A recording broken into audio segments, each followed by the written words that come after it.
sobre paixão pela presença de Deus, sobre fome e sede pela presença de Deus. Você sabia que nós podemos estar envolvidos com as coisas de Deus, podemos vir aos cultos das nossas igrejas, como eu vou na minha, mas chegar a um nível onde não temos mais relacionamento com Deus? Nós podemos chegar ao ponto de pregar a palavra, nós podemos chegar ao ponto de cantar, tocar, liderar, ensinar, mas sem um fogo no coração.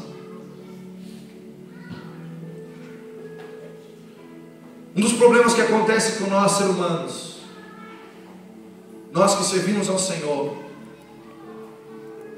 há um problema quando é feito dessa forma. É quando nós já sabemos fazer as coisas.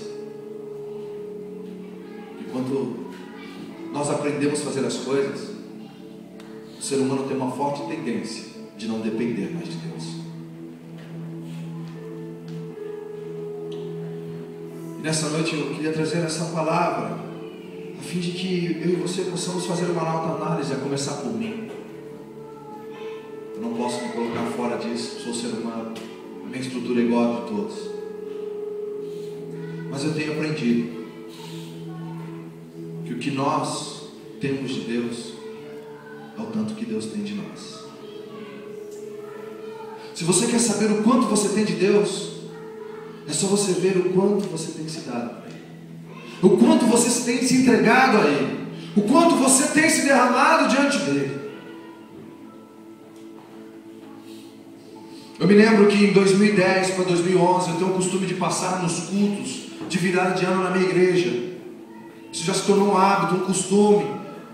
Eu me sinto muito bem em passar a virada de ano na minha igreja, recebendo ali a bênção do meu pastor, ouvindo a mensagem dele, recebendo a palavra profética dele para nós, para o próximo ano. Isso já faz parte de mim, assim, eu gosto, é algo particular, eu, da minha esposa. E eu me lembro que de 2010 para 2011 eu comecei a fazer uma autoanálise durante a mensagem e durante o período de oração de virada de ano.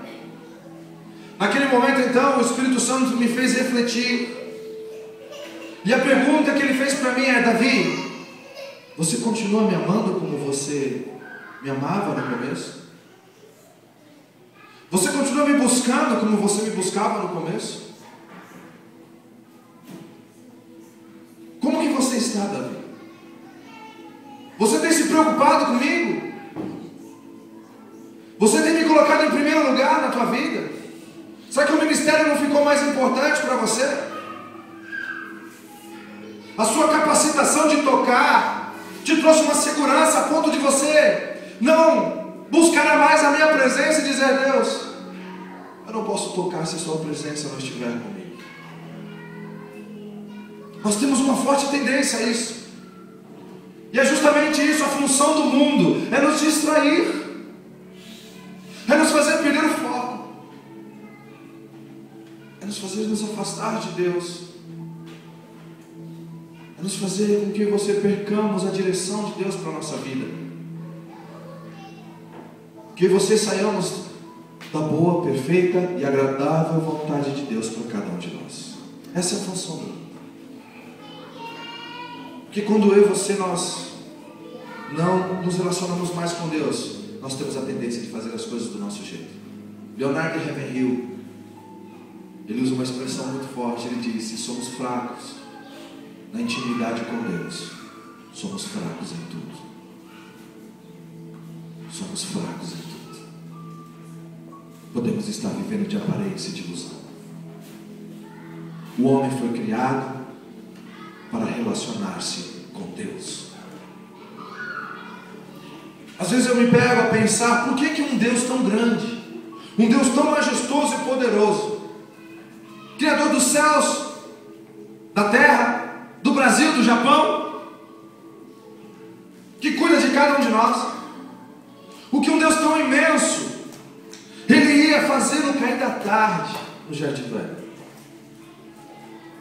O que fazer com que Deus saísse ali do seu lugar para poder se encontrar com Adão e Vamos conversar, Adão? Vamos bater um papo? O que um Deus tão imenso conversava com Adão? Um Deus que conhecia todas as coisas e conhece todas as coisas. Um Deus que criou o próprio Adão. Talvez perguntando: Adão, você já deu nome para a galinha, para a vaca? Sei não. Mas independente do que seja, a verdade é que eu vejo nessa atitude um desejo do coração de Deus de se aproximar de nós. E quantas vezes em nossa caminhada, em nossa trajetória, Deus já falou assim: filho, vamos bater um papo?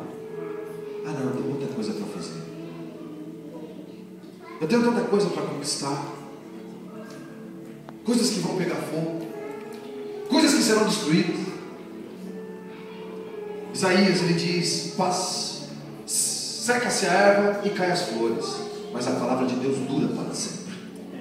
Em outras palavras, tudo um dia irá ser destruído, e a única coisa que vai prevalecer é a comunhão com Deus. Aleluia. Aleluia.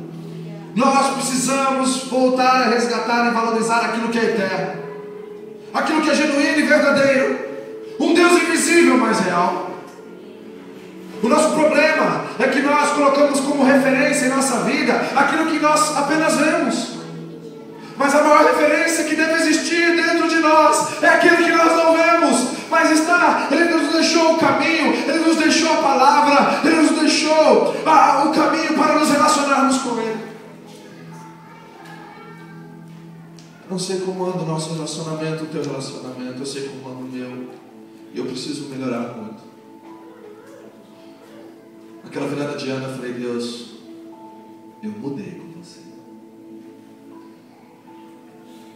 e eu nem percebi isso. Eu nem percebi. Eu não tenho te buscado como deveria buscar. Eu não tenho te adorado como deveria adorar. Muitas vezes tenho cantado somente por cantar, pregado somente por pregar, trabalhado na igreja simplesmente por fazer. A igreja de Éfeso era uma igreja assim, ativa, trabalhava, mas mesmo assim Deus olhou para aquela igreja e falou assim: ó, está faltando algo. Vocês esqueceram o primeiro amor, o relacionamento comigo.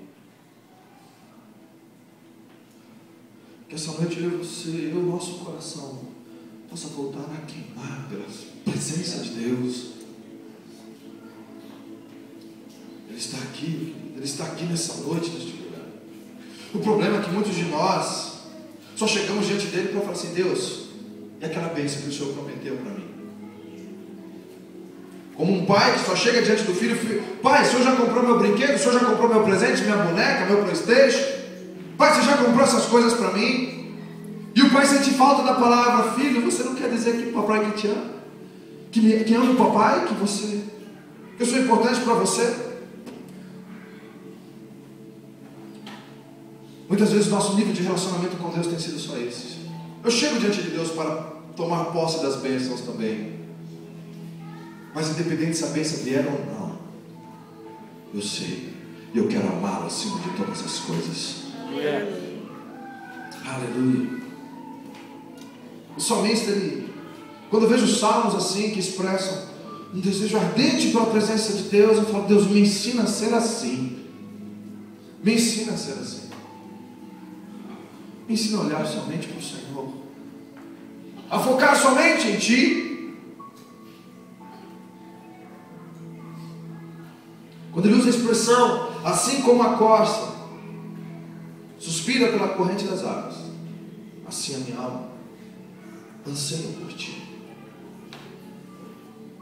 A expressão anseio, ela vai algo além de um desejo natural. É algo muito intenso, é algo que te consome lá no seu interior. É algo que te inquieta. É algo que você sabe que se eu não tiver isso, eu posso morrer. Eu posso me sufocar. Eu vou me definhar, eu vou me destruir, porque eu preciso ter isso. Talvez uma forma de poder expressar a palavra anseio, uma forma prática. Vamos pegar, por exemplo, a África, um lugar na África, onde as pessoas não têm um rio com águas correntes, uma fonte de águas correntes, onde isso é muito difícil encontrar, um sol escaldante na sua cabeça, e aquela sequidão. E talvez pessoas ali, 1, 2, 3, 4, 5 dias, dizendo: eu quero água, eu preciso de água, eu estou com muita sede, alguém precisa saciar a minha sede. Então, de repente, você aparece naquele lugar com uma garrafa de água mineral fresquinha. Quando você chegar naquele lugar, você vai saber o que é anseio. Quando você chegar com essa garrafa de água mineral fresquinha, você vai entender o que a palavra anseio quer dizer. As pessoas vão chegar e nem vão perguntar o teu nome, nem vai querer te cumprimentar, vai querer pular daquela água e dizer: eu preciso matar a minha sede. A minha alma tem sede de ti, a minha alma anseia por ti. A minha vida não tem sentido sem a tua presença, Deus. Meu ministério não tem sentido sem a tua presença. Soprar esse saxofone sem a tua presença não tem valor algum.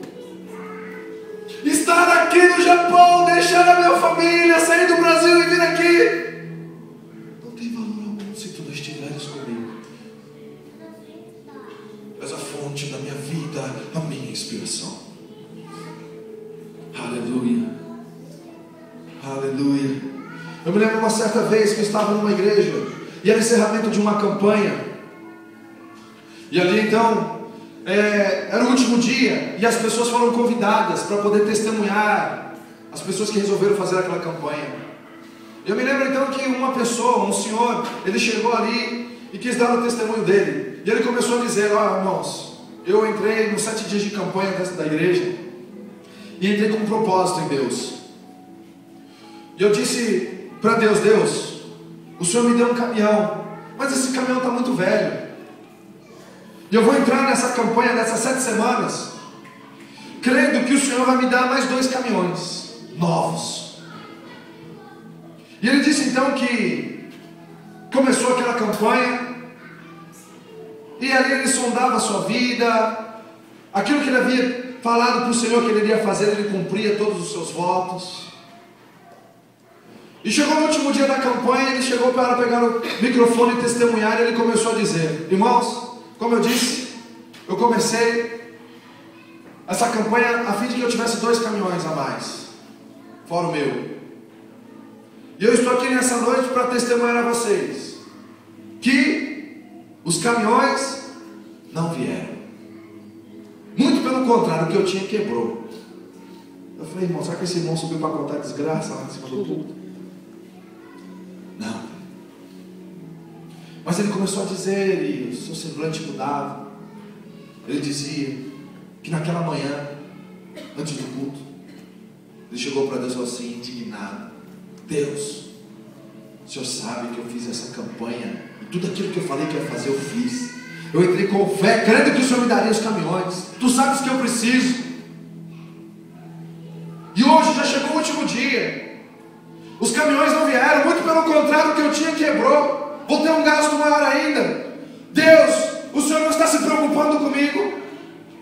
O Senhor não está atendendo, olhando para a minha necessidade. Deus, cadê o Senhor? Depois de um bom tempo, mais de hora, se debatendo com Deus, algo que ele não fazia há muito tempo, pelo menos um tempo separado para estar com Deus.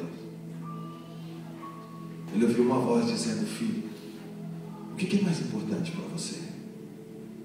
São os seus caminhões ou a minha presença? Ele disse, com lágrimas nos olhos: por muitos anos eu frequentei a igreja, por muitos anos eu frequentei os cultos da igreja, mas eu nunca vi a voz tão doce de Deus como eu vi hoje. Aleluia. E por mais que eu não tenha conseguido esses caminhões, eu senti que algo mudou dentro de mim.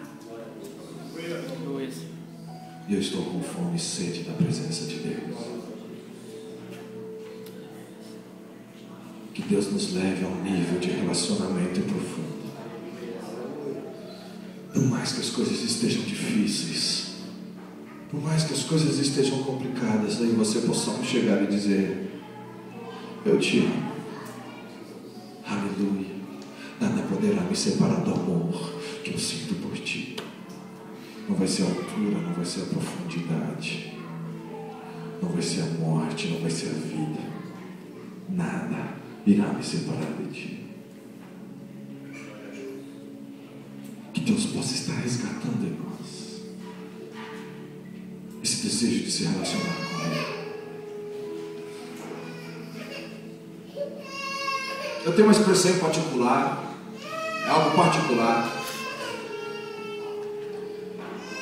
mas eu estava ali na casa do pastor Inácio ontem. Eu gosto muito de ir no monte orar, lá no Brasil. Eu sei que acabou o culto de ontem. Parece que meu espírito estava dizendo assim: vamos ter um tempo junto, a sós. Deus está em qualquer lugar, no seu quarto, na cozinha, no quarto, na rua, qualquer lugar. Mas é algo que eu gosto de ir no monte. Quando acabou o culto, eu senti aquela necessidade: eu preciso ir para um lugar onde eu possa sentir o vento, onde eu possa sentir as árvores.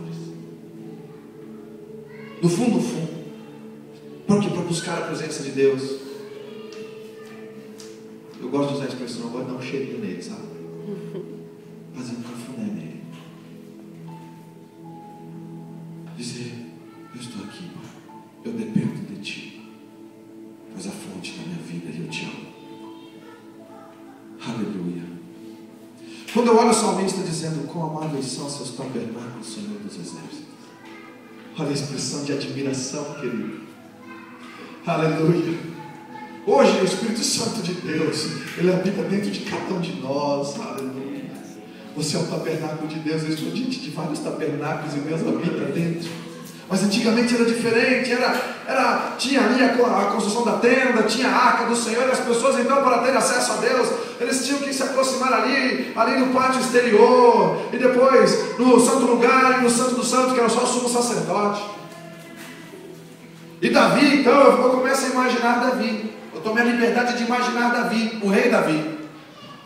Um rei poderoso, rico, respeitado, com uma roupagem real, coroa real, um trono real, riquezas, pedras preciosas ao seu dispor, prata, ouro, bronze, toda uma nação que obedecia à sua voz, cavalos e cavaleiros ao seu dispor.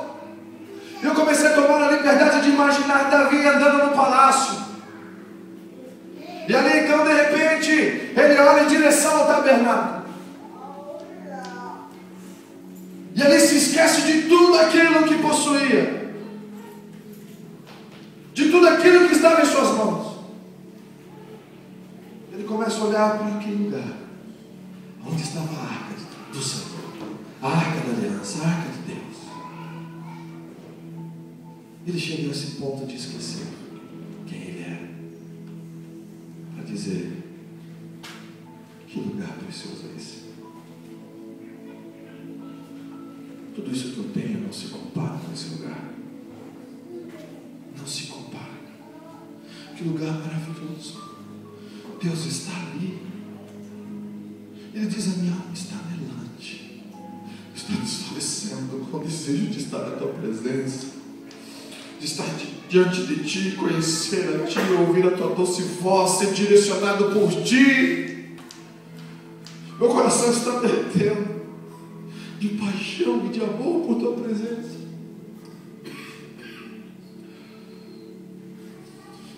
Nós temos uma forte tendência de trocar o Senhor pelas coisas que Ele nos dá.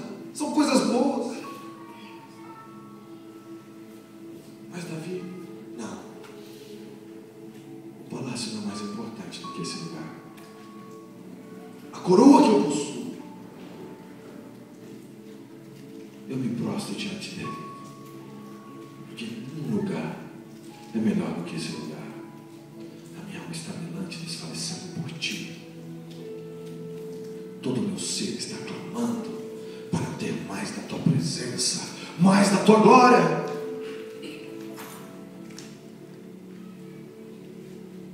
O nome do nosso ministério é Kabod. A palavra hebraica refere-se a peso de glória, glória intensa. E o porquê desse nome?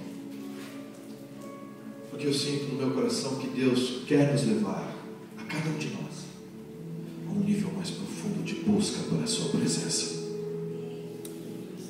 Nós buscamos tantas coisas, priorizamos tantas coisas, mas não priorizamos Ele. Deus está levantando um povo, dentro do próprio povo, que quer resgatar a comunhão íntima com Deus. O Adão de hoje que quer ter um tempo de diálogo com o Senhor, a qual vai poder dar atenção à voz do Espírito Santo. Um pastor amigo meu, ele conta, ele como um torcedor do Fluminense, se eu não me engano, e num dia era final de Fluminense mais um outro time, e ele estava empolgado porque ele poderia assistir o jogo do Fluminense. E ele estava ali só esperando o jogo começar. E quando estava faltando mais ou menos uns 15, 10 minutos para o jogo começar, ele sentiu o Espírito Santo de Deus falando assim para ele assim: fica comigo, vem buscar a minha presença agora. E ele com ele pensou assim: isso aí não pode ser a voz de Deus, não é possível. Jogo do Fluminense final, pedir para orar agora, não é possível. Não, estou até com uma palavra enganada aqui. Mas ele sabia que era o Espírito Santo. E ele falou para o Espírito Santo: Espírito Santo, deixa eu fazer o seguinte, hoje é final do Fluminense com esse time. Sabe, eu torço para o Fluminense, né, tá? Deixa eu assistir o jogo, pelo menos. Eu vou assistir o jogo. Depois que eu assistir o jogo, eu fico o tempo que o Senhor quiser. E aí então, quem calar consente, né? O Espírito Santo não falou nada, então vou assistir o jogo. E ali ele começou a assistir o jogo e depois que acabou o jogo ele cumpriu a promessa dele. E ele falou que ele ficava ali orando, clamando pela presença de Deus, e ele, como se conhecia, né, ele sabe os momentos dele de relacionamento com Deus. Ele usa até a expressão brincando, né, que nem miojo, né, em 3 minutos ele fica pronto, ele começa a sentir o fogo do Espírito Santo. E ele estava ali buscando e nada, 1 hora e nada, 1h15 e nada. Aí ele falou assim: tem alguma coisa errada. Por que o Espírito Santo está diferente hoje? Não que a gente tem que sentir sempre, a gente tem que andar pela fé, pela palavra de Deus. Mas ele sabia que tinha alguma coisa errada. Ele perguntou: Espírito Santo, o que está acontecendo? Por que está diferente hoje? Quando ele abriu espaço para o Espírito Santo falar no coração, ele falou assim: filho, eu não te pedi 1 hora, 2 horas do seu tempo depois do jogo. Eu pedi pelo menos os seus 5 minutos de obediência.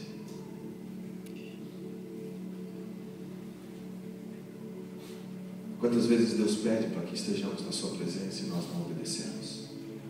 Temos tantas coisas para fazer. Seca-se a erva e cai as flores. Nada daquilo que um dia, querido, vai pegar fogo deve impedir a nossa comunhão com aquele que é eterno. Em nome de Jesus, restaure.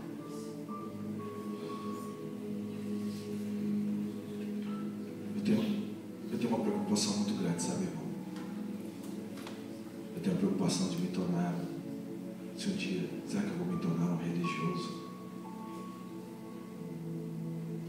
Só sei fazer as coisas através de um sistema, mas não através de um relacionamento.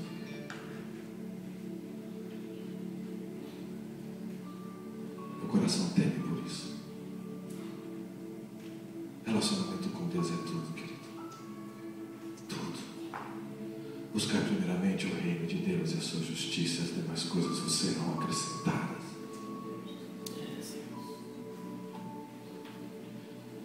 De repente, eu imagino esse rei olhando para o tabernáculo. De repente ele encontra um pardal e uma andorinha. E ele vê aquela cena. Ele para, olha, o pardal encontrou casa. E a andorinha veio para si. Juntinho dos teus altares. Imagina, querido, um rei, num palácio, olhando talvez no seu coração com um certo ciúme com um pardal e com uma andorinha. Olha, eles construíram a casinha deles ali pertinho dos altares, eu estou tão distante aqui.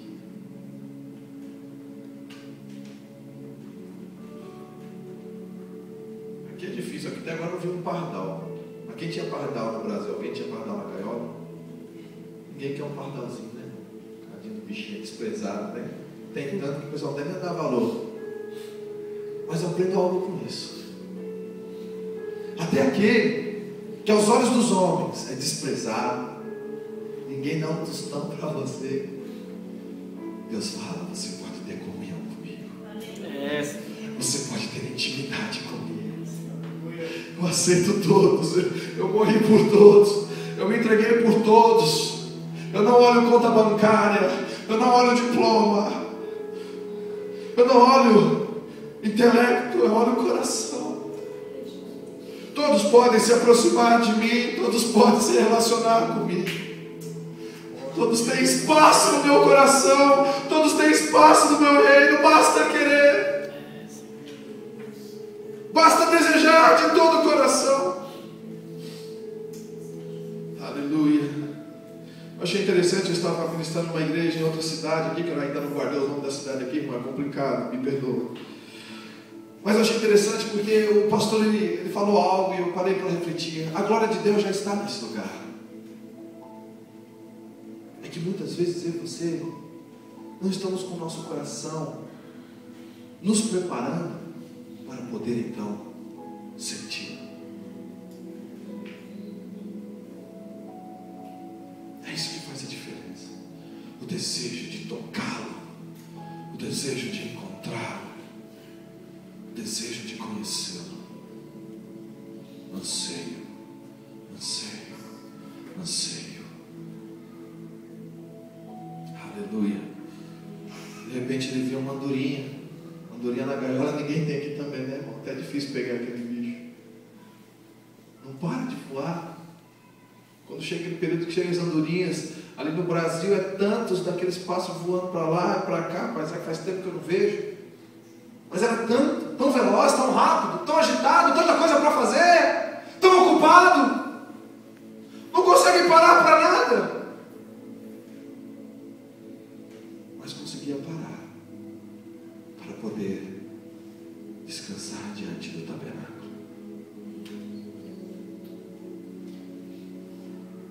Nós podemos dizer: Deus, eu não tenho tempo para ti, eu tenho tanta coisa para fazer.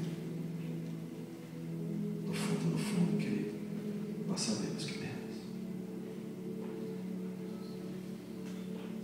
Nós sabemos que temos. Um dia foi corrida, tanta coisa para fazer.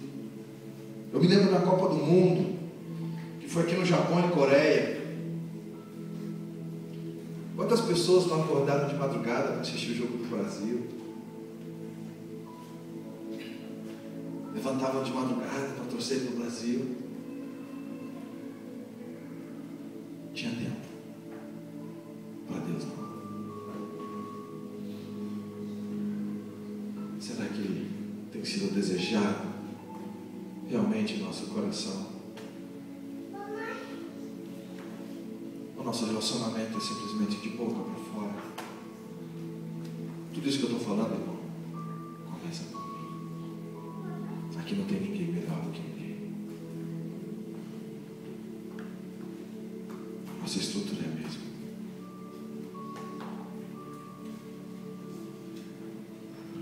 A verdade é que Deus não faz acepção de pessoas. Deus não tem filhos preferidos. Eu ouvi essa frase. Mas existem filhos que querem se aproximar mais do Pai, que quer conhecer as batidas do coração do Pai. Aleluia. Eu tenho uns amigos aí que eles têm umas expressões assim, sabe? Mas é muito forte assim. Então um amigo falou assim: rapaz, se um dia você chegar no céu e ver a meia de Jesus molhada, era eu que estava ajoelhadinho ali, chorando no pezinho dele, dizendo: mostra-me a tua glória, eu te amo, eu te adoro, desejo de conhecê-lo, querido, desejo de querer mais dele.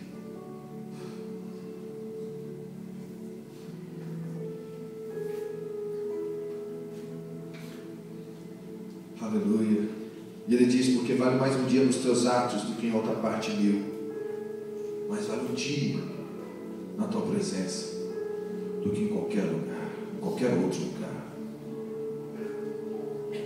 Nada substitui, nada para mim é mais importante do que estar diante de ti, nada mais importante do que relacionar-me contigo. E ele chega ao ponto de dizer: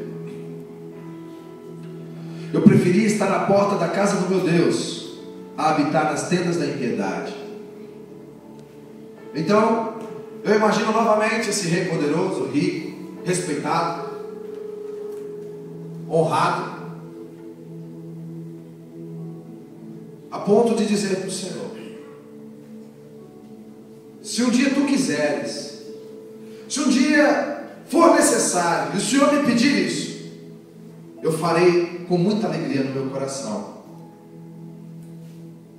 que o meu maior desejo é te obedecer, é conhecer a tua presença.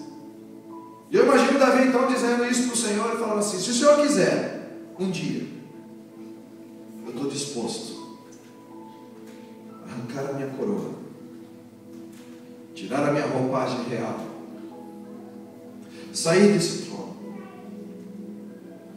deixar para trás riquezas, ouro, prata, bronze, a autoridade que o Senhor me constituiu sobre esse povo. Abra mão desses cavalos e cavaleiros, se assim tu quiseres, porque tu és a prioridade da minha vida.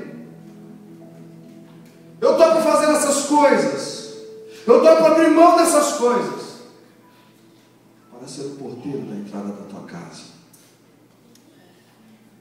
para poder passar todos os dias, minutos, horas e segundos pertinho da tua presença. Aleluia.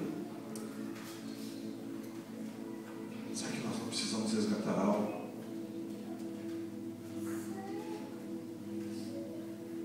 Eu gostaria, querido, nessa noite, que nós pudéssemos chegar diante do Senhor e ser franco com Ele, como naquela virada de ano eu fui franco com Ele. Eu não tenho sido mais o mesmo. Me perdoa. Vai ser diferente agora. Há tanta coisa que eu preciso melhorar ainda, irmão. Mas Ele está vendo que eu estou tentando me esforçar. E para isso, Deus, isso conta muito para Deus. Ver o esforço do filho. Por mais que o filho possa falhar, mas Deus fala assim: eu estou vendo o esforço dele. Mesmo na limitação dele, ele está fazendo o melhor dele. É isso que mexe o coração do pai. Ver o seu filho se esforçando para fazer o melhor, para querer agradar o pai. Aleluia. Que Deus possa ver isso em nós. E nessa noite, querido, eu gostaria de abrir esse espaço aqui na frente, para que você pudesse nos abrir o coração para Ele e dizer: Deus, me perdoa, me perdoa. Eu tenho feito totalmente ao contrário. Eu tenho olhado somente para o meu próprio umbigo. Eu tenho olhado para as demais coisas ao invés do teu reino. Mas eu estou aqui para pedir perdão e dizer: Deus, coloque em mim, Senhor Deus, um espírito reto, renova em mim, Senhor Deus, o teu espírito. Eu quero restaurar a minha intimidade com o Senhor. Aleluia, aleluia.